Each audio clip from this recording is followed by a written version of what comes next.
Welcome, in front of me is a HAFURY GT20 and today I will show you how you can boot this phone into boot mode.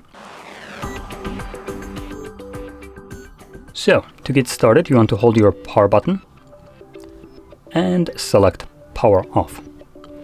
Now when the device turns off, you want to hold your power button and volume up. Now let's give it a moment for it to actually fully turn off. There we go. So power, volume up.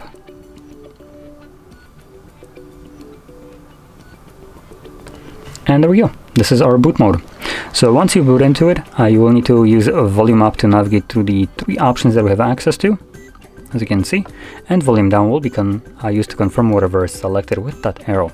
Now we only have three options. Number one would be, just bring it a little bit closer.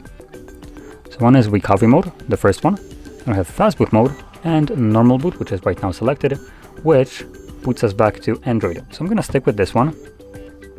Confirm it using volume down. And like I mentioned, this just takes me back to Android.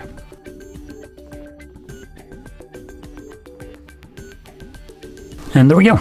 So if you found this video helpful, don't forget to hit like, subscribe, and thanks for watching.